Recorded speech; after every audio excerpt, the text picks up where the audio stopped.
Cathie Wood. Wow, has she gotten popular over the past few years? I don't think she really needs any introduction for this video. We're talking about the fact that she has over $20 billion in the ARK ETF now.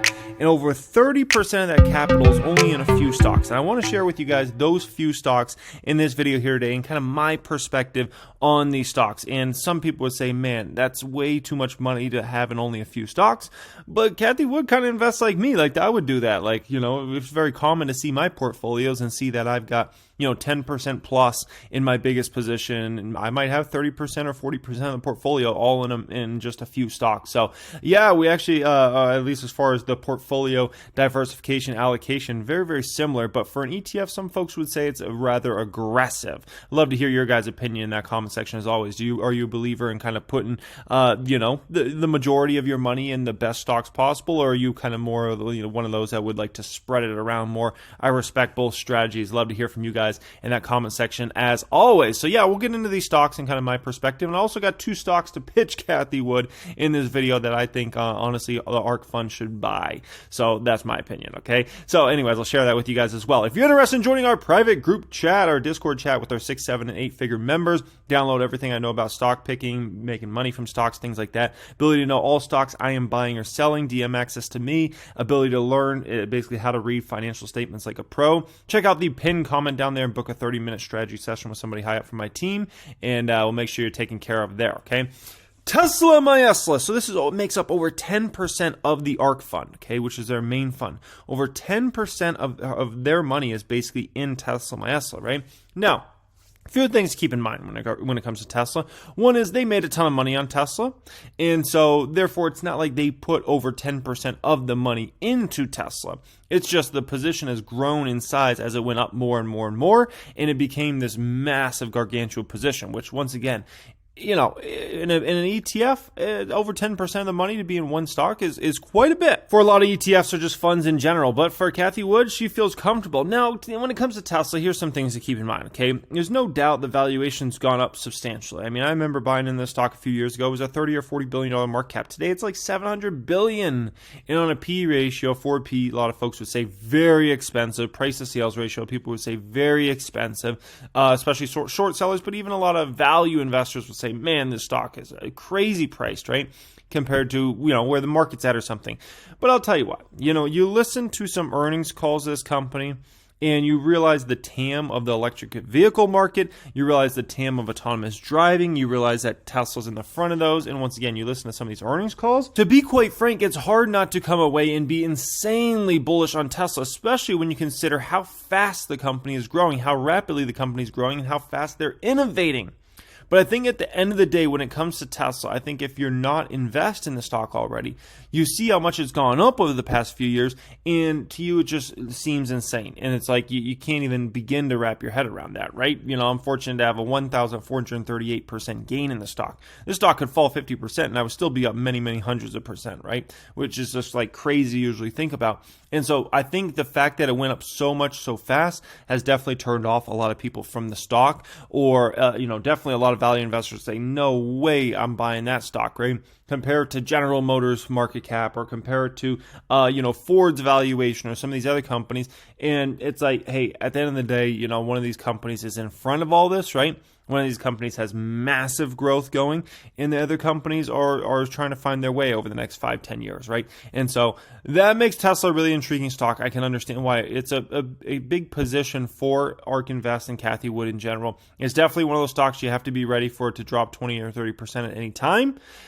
But honestly, at the end of the day, that could happen to any stock. That's just the bottom line with that one, okay? Now, next stock up here, this is a huge position for them. They've got over $1 billion of the ARK money in this. Remember, the fund has around $20 billion of total assets under management when it comes to ARK fund. So to have over $1 billion, and it's well over $1 billion in this company, Teledoc, TDoc, is definitely a substantial amount. Look at this stock. It was a $10 stock back in 2016, right? It went on a huge run to over $60, fell back down, then went on this massive run to, I believe it peaked out just over $300 a share.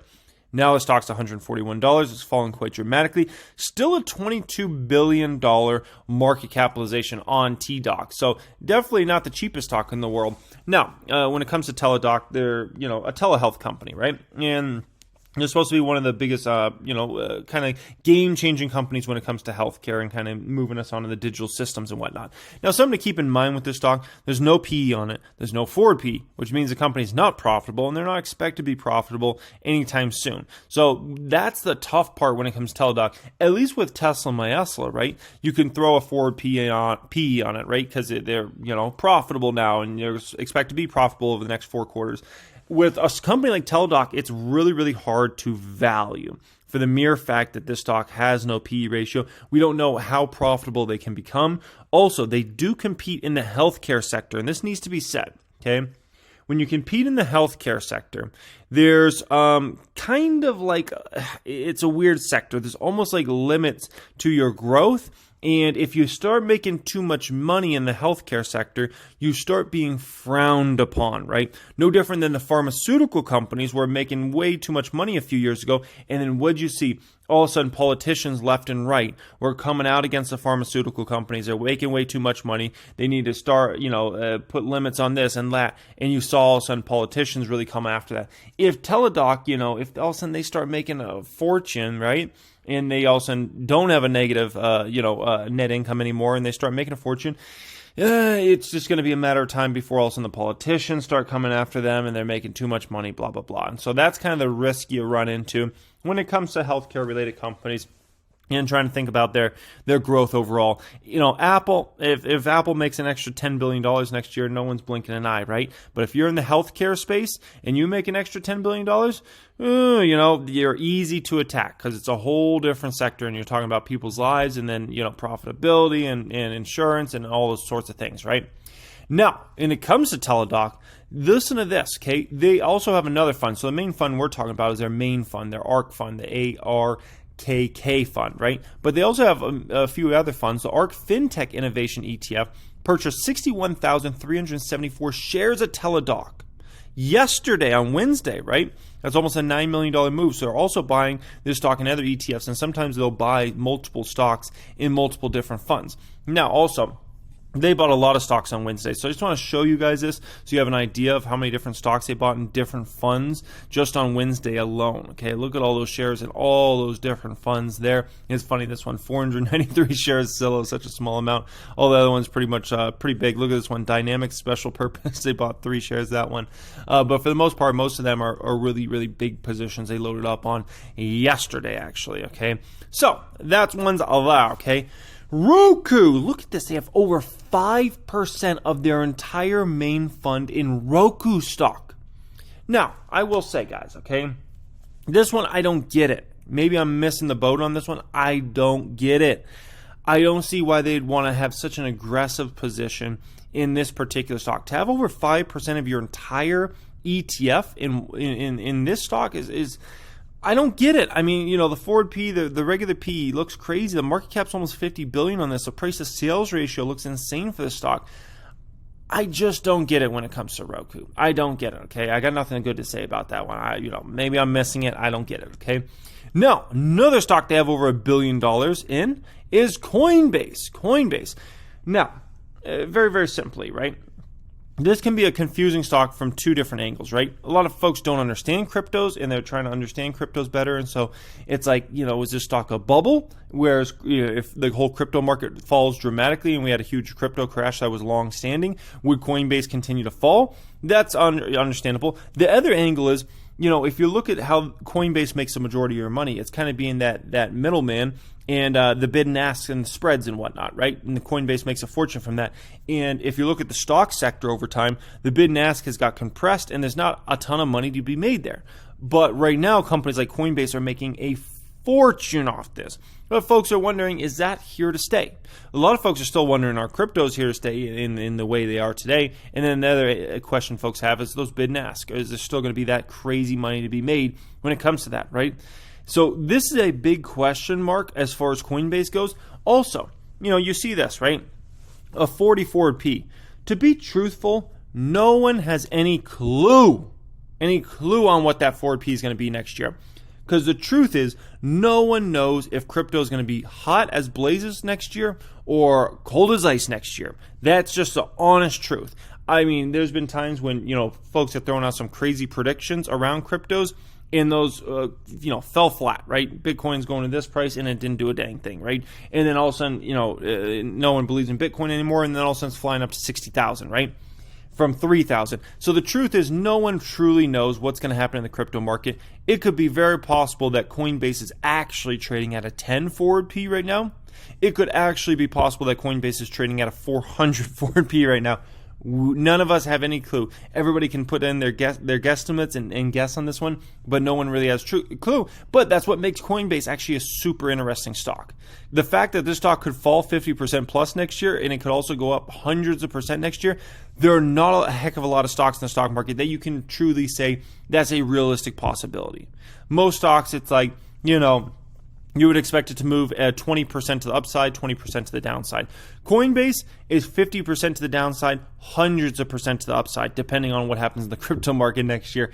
And that's just, like I said, not many stocks are making those type of moves, right? Look at this company. I guarantee a lot of folks have not heard of this company. Over $1 billion they have in this company called Unity Software, a company that just went public in the last year or so. Unity Software develops video gaming software in San Francisco. Interesting. This is another one of those stocks with no PE, no forward PE, and a massive market capitalization. Like I said, a lot of folks probably never even heard of this stock before. To have a $35 billion market cap or so, woo, that's not a small amount at all for that company. This is one I would have to do more research on to understand on a high level. But that's interesting, man, to have roughly 5% of their money in this one. Whew, that's quite intriguing. Now, I got to pitch Cathie Wood 2 stocks here that I think would make sense in the ARK funds.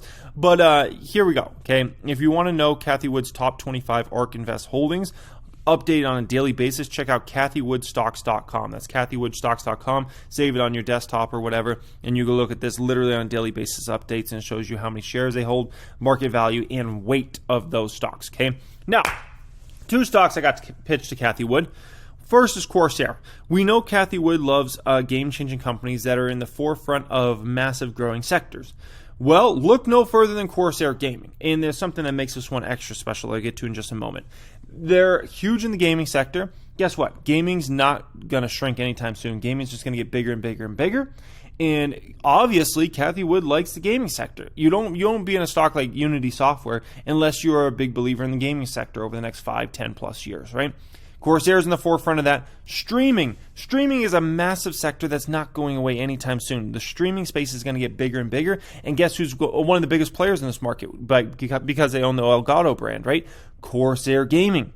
So you're talking about gaming play and streaming play all in one stock. And here's the most beautiful thing about this. A lot of times Cathie Wood, when she's buying these stocks, she has to pay nosebleed valuations for them because they're in the forefront of big growing sectors, right? Well, Corsair in the front of gaming and streaming, and you get it for a dirt cheap valuation, a 15 forward P, a price to sales ratio of 1.2, a market cap of 2.5 billion. So this is a perfect stock, in my opinion, for Cathie Wood and ARK Invest to buy. If I was them, I would buy this dang stock in a heartbeat. I mean, what is the worst case scenario for the stock? You only make a limited return over the next 5 years. Best case scenario is you triple up or maybe 5x your money over the next 5 years, in my opinion, in this stock. You look at how cheap that valuation is, it's due to come up.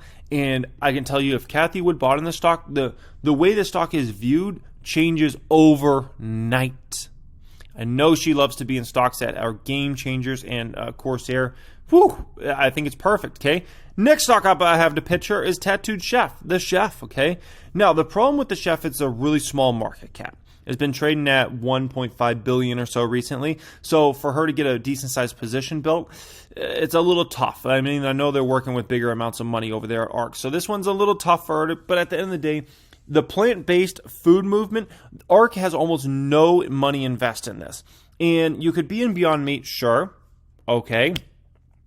Beyond Meat's not innovating fast enough. Tattooed Chef is innovating at a rapid pace They're looking like they're going to be one of the biggest players in the plant-based food space. The plant-based food space is just going to get bigger and bigger and bigger and bigger over the coming years, and you get a chance to play a company that's going to grow massively in this sector and become, in my opinion, a $10 billion plus company over the coming years. And I would, imagine if Cathie Wood and those folks over at Ark Invest really spent some time on Tattooed Chef, they'd realize this probably actually has even a lot bigger opportunity than that over the coming years. I think this is a perfect stock. They love to be in the huge growing sectors that aren't slowing down anytime soon. The chef is that play. Absolutely, guys. The chef is at play. So, those are my two stocks. I would pitch them. I think those two stocks make a lot of dang sense for them to be buyers off. Okay. Hope you guys enjoyed this video. As always, if you haven't got a chance to check out the Hungry Bowl app, all these screenshots pretty much for the most part were from the Hungry Bowl app. We're now dark mode as well, and we're just keeping it on, making that app better and better and better. That's on iOS and Android now. If you're interested in joining us in the private group chat, downloading everything I know on how to make money from stocks, the ability to know all stocks I'm buying or selling, exactly when I'm doing that, DM access to me, and actually the ability to learn financial statements on a high level. Check out the pinned comment down there and book your 30-minute strategy session. Thanks for joining me, guys, and have a great day.